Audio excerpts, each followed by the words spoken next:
Hello everyone. तो आज हम करने वाले leet code question number 1139 maximum product of splitted binary tree. जैसा कि हमने कल भी एक क्वेश्चन किया था, उसमें बाइनरी ट्री का क्वेश्चन था, उसमें हमने BFS यूज किया था।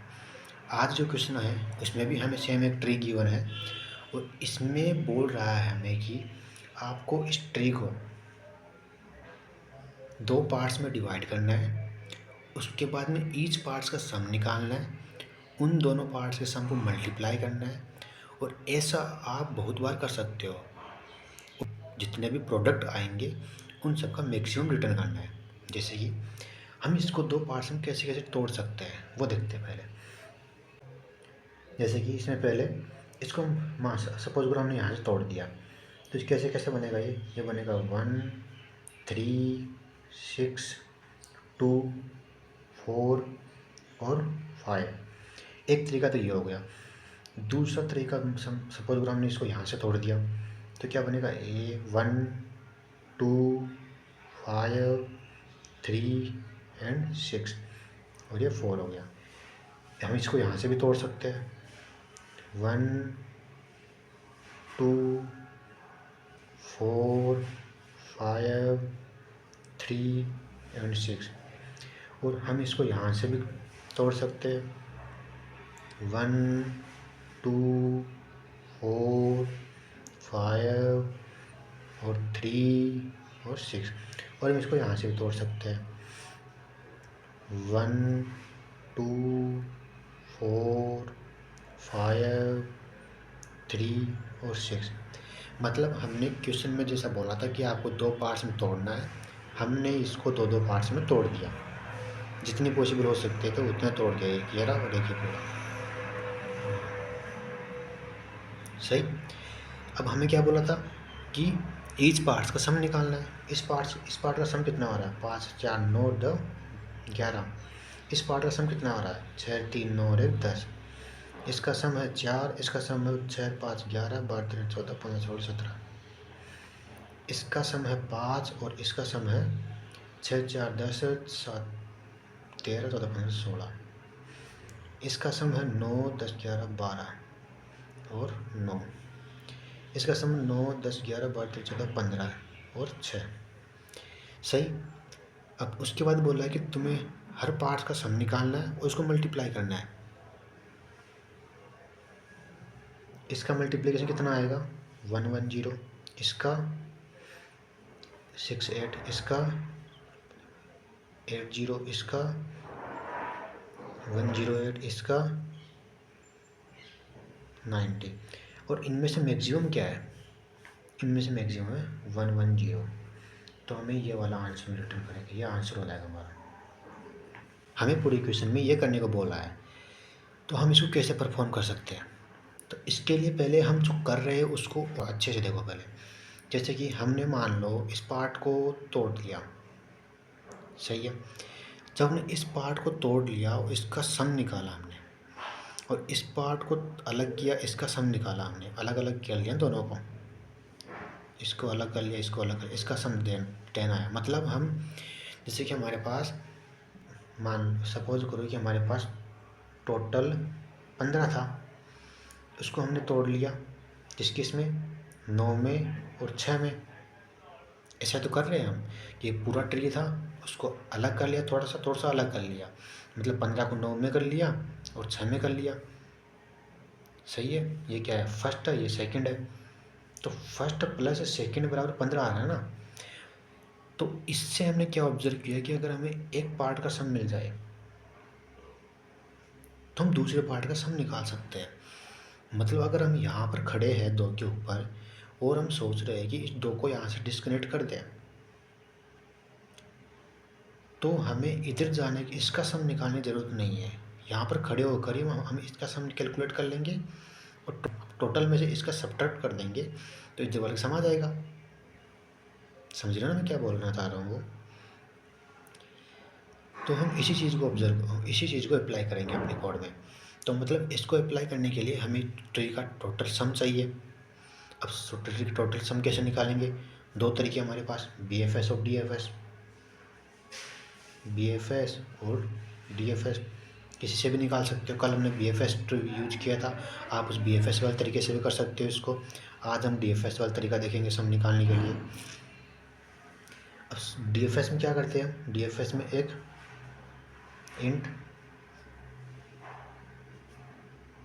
इंट DFS एक फंक्शन बना लेंगे और वो क्या करेगा, ट्री का रूट नोड लेगा।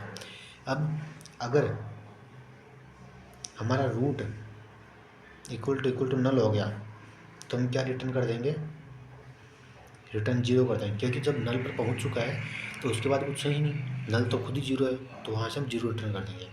अदरवाइज क्या रिटर्न कर देंगे, रूट की वैल्यू रिटर्न करें, रूट की value plus DFS of root का left plus DFS of root का राइट। ये पूरा सम हो जाएगा उस तक का। अब ये कैसे काम कर रहा है उसको हम देखते हैं। जैसे कि ऐसे मान लो इसका है 100, इसका 200 एड्रेस है, इसका 300 है, इसका 400 है, इसका 500 और इसका 600 है। ये ट्री के अंदर वैल्यूज़ नहीं होती, हमारे पास रूट होता है, मतलब एड्रेस होता है। तो मतलब DFS और स्टार्ट में 100 से स्टार्ट होगा, 100। ये क्या करेगा अपने इस वाले से DFS of 200 and DFS of 300 calculate करेगा। ये वाला क्या करेगा, DFS ऑफ 400 और DFS ऑफ 500। और ये क्या करेगा, DFS of 600 and DFS of null. ये भी क्या करेगा, DFS of null, DFS of null, DFS of null, DFS of null, DFS of null and DFS of null. अब जैसा कि हमने क्वेश्चन में पहले ही लिख रखा है, अब ये हमारा पूरा ट्री स्ट्रक्चर बना दिया हमने। ये कैसे हमारा सम काम करेगा, अब ये कैसे रन करेगा, जैसे हमारे रूट की वैल्यू नल है वहाँ से रिटर्न करेगा 0, रूट की वैल्यू नल है तो यहाँ से रिटर्न कर देगा 0, ये भी 0 रिटर्न करेगा। मतलब इस वाले नोड के लिए क्या रिटर्न होगा, ये वाला नोड क्या रिटर्न करेगा, लेफ्ट की वैल्यू 0 हो गई, राइट की वैल्यू 0 हो गई, मतलब वैल्यू थी इसकी 4 प्लस लेफ्ट से आए 0, राइट से आए 0, टोटल कितना हो गया 4 हो गया, तो ये वाला 4 रिटर्न करेगा। ऐसे ये वाला 0, ये वाला 0 और इसकी वैल्यू कितनी थी 5, तो 5 प्लस 0 ये भी 5 रिटर्न करेगा। ऐसे यहाँ पर देखो, यहाँ पर क्या था, यहाँ पर 2 तो इसकी खुद की वैल्यू थी, लेफ्ट से कितना है 4, राइट से कितना है 5, टोटल कितना हो गया 11, तो यहाँ से 11 रिटर्न कर देगा। ऐसे इधर से इसके पास 0, इसके पास 0 दोनों तरफ से, और इसका कितना था 6, तो ये 6 रिटर्न करेगा। इधर से इसके पास 0 आएगा, मतलब इसके पास कैसा बनेगा, इसके पास बनेगा 3 प्लस लेफ्ट से 6 आया और राइट से 0 आ गया, तो कितना हो गया 9 हो गया, यहाँ से 9 रिटर्न होगा। अब इसके पास कैसा बन गया, खुद की वैल्यू 1 है, लेफ्ट से कितना है 11, राइट से कितना है 9, टोटल कितना 21, तो यहाँ से 21 आंसर रिटर्न हो जाएगा। तो मतलब जो यहाँ से रिटर्न करेगा ये फंक्शन, हमारा टोटल सम कितना आएगा, टोटल सम आएगा 21। हमने यहाँ तक टोटल सम निकाल लिया अपने ट्री का। अब हमने यहाँ तक एक काम कंप्लीट कर लिया, ट्री का टोटल सम निकालने का। अब इसके बाद क्या बचा, इसके बाद हमें मल्टीप्लाई वाला काम करना, स्प्लिट करने वाला काम करना है। वो कैसे करेंगे, वो करने के लिए देखो आप यहाँ पर कि जैसे कि हम इस नोड पर है अभी, तो जैसे हम इस नोड पर होंगे तो हम क्या सोचेंगे, इस नोड पर है तो हम सोचेंगे कि अगर मैं अपने आप को इससे डिस्कनेक्ट कर दूँ, तो मेरा सम कितना हो रहा है, इसका सम हो रहा है 11, और फिर मेरा सम 11 हो रहा है, तो दूसरे वाले का सम कितना हो रहा है, वो हो रहा है 11, वो हो रहा है 10। मेरा सम कितना हो रहा है 11, तो दूसरे वाला कितना हो रहा है 10, दोनों को मल्टीप्लाई करके 110। तो ये बोलेगा कि मैं अगर अपने आप को डिस्कनेक्ट कर दूँ तो मेरे पास हो रहा है 110। ऐसे ये बोलेगा मैं अपने आप को डिस्कनेक्ट कर दूँ उससे तो मेरे लेफ्ट से कितना आ रहा है, कुछ नहीं है, राइट से कुछ नहीं है, मेरा खुद का कितना है 4। तो बोलेगा मेरे पास तो 4 है मेरा अपना मैक्सिमम। ये बोलेगा मेरा मैक्सिमम 4 है, 5 है। ये बोलेगा मेरा 110 है। तो ये बोलेगा कि तुम दोनों डिस्कनेक्ट मत हो, मैं अपने आप मैं डिस्कनेक्ट हो जाता। तो ये 110 रिटर्न कर देगा यहाँ से। तो इसमें आपने क्या देखा, इसमें देखा कि अगर हम यहाँ पर खड़े हैं ना, तो हमें इधर जाने की ज़रूरत नहीं है। इधर जाने की ज़रूरत नहीं है तो ऐसा ओनली DFS में होता है। DFS में क्या होता है कि अगर हम एक नोड पर आ गए तो उसके नीचे वाली चीज़ें ही हम नीचे वाला पूरा एक्सप्लोर कर लेंगे, इसके अलावा साइड वाले को एक्सप्लोर नहीं कर पाएंगे हम। तो मतलब इस बार भी हमें ये कैलकुलेट करने के टाइम पर भी DFS ही यूज़ करना है। इतना क्लियर हो गया कि DFS ही, कि हमारा DFS ही यूज़ आएगा यहाँ पर, BFS यूज़ नहीं आएगा। अब आपने एक चीज़ और देख रहे होंगे कि हम यहाँ पर आ गए तो हमें इस नोड की वैल्यू से कोई मतलब नहीं है, हमें इतने तक पूरे पूरे सम से मतलब है। तो मतलब जब हम यहाँ पर सम निकाल रहे हैं तो यहाँ पर एक काम और कर सकते हैं हम, कि जो रूट की वैल्यू है उसको उसके सम से रिप्लेस कर दें। मतलब रिटर्न करने से पहले हम यहाँ पर रूट की वैल्यू थी, हमने उसको भी उसके सम से रिप्लेस कर दिया। अब ऐसा करने से क्या फ़ायदा होगा, जैसे हम उसको बना कर देखते हैं। पहले 4 था, 4 का 0 0, तो 4 का मतलब यहाँ पर रूट की वैल्यू 4 ही रहेगी, यहाँ पर ये 5 ही रहेगा। जब 2 आया तब 2 क्या करेगा, 2 अपने लेफ्ट और राइट वाले से ऐड होगा। जैसे कि यहाँ पर देखो, जैसे कि यहाँ पर देख सकते हैं कि यहाँ पर आया, यहाँ पर इस चीज़ की वैल्यू कितनी 11 रिटर्न कर रहा है। रिटर्न करने से पहले 11 को अपने अंदर स्टोर करा देगा ये। तो मतलब यहाँ पर कितना हो जाएगा 11। ऐसे ही इधर ये तो 6 का 6 रिटर्न कर रहा है। इसके बाद में ये 3 वाला है, ये कितना रिटर्न कर रहा है 9। तो रिटर्न करने से पहले खुद के अंदर स्टोर करा देगा ये, 9 हो गया और यहाँ से 21 चला गया। अब इससे हमें फ़ायदा क्या होगा, डायरेक्ट हम यहाँ पर आएंगे, पूछेंगे तेरा सम कितना है, तो ये बोलेगा तुम्हें कैलकुलेट करने की ज़रूरत नहीं है, मेरी वैल्यू ले लो और मेरी वैल्यू पूरा सम है, तो ये दे देगा 11। सही है। और बोलेगा दूसरे वाले की सम कितनी है, तो दूसरे वाले सम माइनस मेरी वैल्यू 11। सही, दोनों को मल्टीप्लाई कर लो, आंसर कितना आ गया 110। सिंपल। ऐसे मान लो हमने इसके पास आए, इसके बाद पूछा हमने, बोला तेरा सम कितना है, ये बोलेगा मेरा सम 9 है। दूसरे वाले का सम कितना है, तो वो निकाल लो, तुम 21 माइनस 9 से निकाल लो। तो 9 इंटू 12, 9 इंटू 12 कितना हो गया 108। तो ऐसे हमारा सिंपल हो गया। और अब तक हमने पूरा ड्राई रन किया, हमने सीखा कि कैसे क्या हो रहा है, कैसे कौन सा ट्रेवर्स लगाएंगे हम। और अब देखेंगे हम कोड। इसमें हमने क्या कर रहा था, जैसे कि हमने वहाँ पर देखा कि पहले हम एक DFS सम नाम का एक फंक्शन बना लिया हमने। इसमें क्या है, यदि रूट की वैल्यू नल है तो रिटर्न 0 कर दो, रूट की वैल्यू नल नहीं है तो उस रूट की वैल्यू को अपडेट कर दो, उस पूरा सम से अपडेट कर दो। सही है, ये हमने पहले देख लिया, ड्राई रन करके देख लिया। DFS आंसर क्या करेगा, आंसर यदि नल है तो रिटर्न मैक्सिमम मिनिमम कर दो, या यहाँ पर या तो माइनस इन्फिनिटी रिटर्न कर सकते हैं या 0 रिटर्न कर सकते हैं, क्योंकि नेगेटिव सम नहीं होगा उसका, तो कुछ भी कर दो आंसर सेम आएगा। अब उसके बाद लेफ्ट वाला, जैसे कि हमारा था 1 2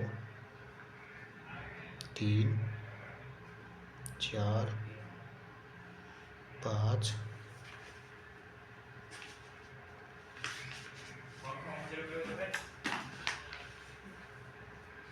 6। अब ये वाला अप्लाई, मतलब ये सम वाला फंक्शन अप्लाई करने के बाद ये कैसा बन जाएगा हमारा, ये बन जाएगा 5 का 5 रहेगा, 6 का 6 रहेगा, और यहाँ पर आ जाएगा 15, यहाँ पर आ जाएगा 15, और यहाँ पर जाएगा, ये हमारा ऐसा बन रहा है। सही। अब इसके ऊपर इस वाले फंक्शन को ड्राइव नहीं करते हैं। जैसे कि मान लो हम अभी यहाँ पर आ गए, बीच में आ गए, यहाँ पर ये क्या पूछेगा, तुम्हारे लेफ्ट से अगर मैं अपने फंक्शन को कॉल कर दूँ, लेफ्ट से क्या आंसर आ रहा है, लेफ्ट से आंसर आएगा क्या 3, क्योंकि इसके आगे कुछ है नहीं। इसका इधर वाला इसको माइनस इन्फिनिटी रिटर्न करेगा, इसके इधर वाला इसको माइनस इन्फिनिटी रिटर्न करेगा, और यहाँ पर लेफ्ट और करंट वाला 3 है, करंट वाला कैसे निकाल रहे हैं, तो मेरा तो हो रहा है 3 सम, और बचा हुआ कितना हो रहा है 90 80 18, ये हो गया पूरा 54। तो यहाँ से 54 रिटर्न होगा, सही। अब ऐसे ही वो यहाँ पर आएगा 5 के ऊपर, 5 के लेफ्ट से माइनस इन्फिनिटी, राइट से माइनस इन्फिनिटी, खुद का कितना हो रहा है खुद, इसका मतलब क्या है, ये समझ पा रहे हो कि आंसर, और जब वो यहाँ पर आएगा रूट की वैल्यू ये होगी, तो इसका मतलब है कि मैं अपने आप को इससे डिस्कनेक्ट कर लूँ, तो मेरा सम हो रहा है 5, बाकी कितना हो रहा है 16, 80। तो यहाँ से ये 80 रिटर्न करेगा। और जैसे कि इसने अपने डिस्कनेक्ट कर लिया, तो इसका तो आ रहा है 6, और बाकी कितना बच गया 15, तो यहाँ से 90 रिटर्न करेगा। ऐसे यहाँ से इसके लेफ्ट से तो आ रहा है 80, राइट से आ रहा है 90, और खुद का कितना हो रहा है, खुद का हो रहा है 15 इंटू 6, मतलब ये भी 90 हो रहा है। तो तीनों में से मैक्सिमम क्या है 90, तो 90 रिटर्न हो गया आगे। अब इसके लेफ्ट से 54 आ रहा है, इसके राइट से 90 आ रहा है, और खुद का कितना हो रहा है, खुद का 20 इंटू 1 20, और मैक्सिमम कितना है 90, तो ये 90 रिटर्न करेगा इसको। और इसके लेफ्ट से कितना आएगा माइनस इन्फिनिटी, इसके राइट से आ रहा है 90, और खुद का कितना होगा, खुद का तो 21 होगा, 21 इंटू 1, 21 इंटू 0, तो खुद का 0 हो जाएगा ना, दूसरा वाला है ही नहीं। तो यहाँ से पूरा लास्ट में 90 रिटर्न कर देगा। तो ये हमने ड्राई रन करके देख लिया इस वाले को, इसको हमने पहले ड्राई रन कर लिया था। और इसमें देख लो, इसमें हमें बोल रहा है कि अगर मैक्सिमम हमारा जो आंसर आएगा वो इंटीजर वैल्यू को ओवरफ्लो करेगा, इसलिए हमें यहाँ पर मॉड्यूलर लेने की जरूरत पड़ेगी। तो यहाँ पर जो सम आएगा, फर्स्ट वाले फंक्शन जो सम आएगा उसको भी हम सम में स्टोर कर लिया। सेकेंड वाला फंक्शन जो आंसर आएगा उसका हमने सेकेंड फंक्शन जो आंसर आएगा उसका मॉड्यूलर लेकर आंसर रिटर्न कर, तो आंसर को हमने रिटर्न कर दिया। ये हमारे आज वाला क्वेश्चन कंप्लीट हो गया। तो अब देखते हैं हम इसका, देखा कि कैसे इसको सोल्व करेंगे, और अब हम इसका जल्दी से कोड कर देते हैं।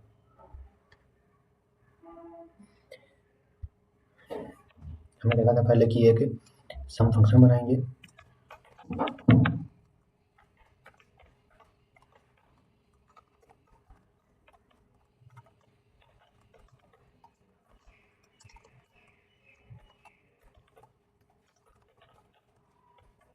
ये हमने पहले कल वाले क्वेश्चन में देखा था कि जैसे कि ये वाला है, जैसे कि यहाँ रूट की वैल्यू जैसे नल हो जाएगी तभी ये पूरा इफ कंडीशन ट्रू होगी, नल का रिवर्स ट्रू होगा, और ट्रू होने पर ही रिटर्न करेगा 0। ये सिंपल सीधा तरीका थोड़ा सा। उसके बाद क्या करेंगे हम, रिटर्न रूट की value plus DFS sum of root का left plus DFS sum of root का राइट, और जो वैल्यू आएगी उसको हम अपडेट भी करेंगे, रूट की वैल्यू से अपडेट कर देंगे, यहाँ से रिटर्न हो जाएगा, सम हो जाएगा। इसके बाद क्या करेंगे हम, एक डीएफएस आंसर नाम का फंक्शन बना लेंगे,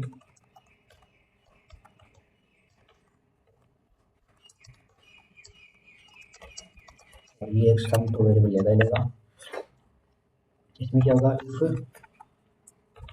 root then return int minimum भी कर सकते हो, इसके जगह हम 0 भी लिख सकते हो, कुछ भी कर सकते हो, दोनों में आंसर सेम आएगा।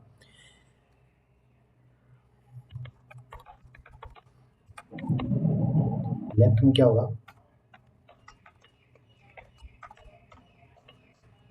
डीएफएस आंसर और रूट का लेफ्ट,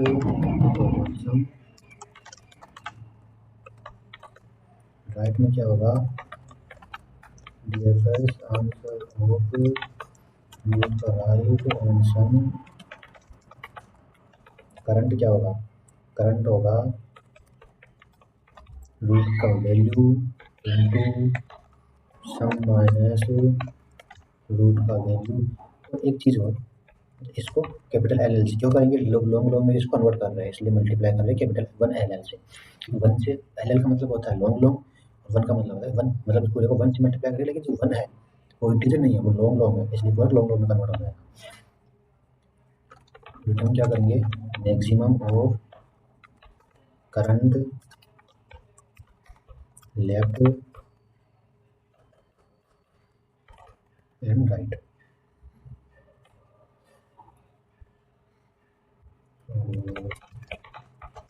सम बराबर DFS sum of root and answer बराबर DFS answer of root and sum. और हम मॉड्यूल बता रहा है इसने long long mod equal to 1/9 plus 1/9 का मतलब होता है कि 10⁹ प्लस 7। ये हमें क्वेश्चन में बोल रखा है। इसका मॉड्यूल भी ले लो हमारा। अगर बाहर चला गया इंटीजर वैल्यू ओवरफ्लो हो रहा हो तो ये इंटीजर की रेंज में रहेगा। ये हमारा कोड कंप्लीट हो गया है। ये देखिए यार, ये बोल रहा मैं कि मोड लेना अगर बाहर चला जाए तो। और अभी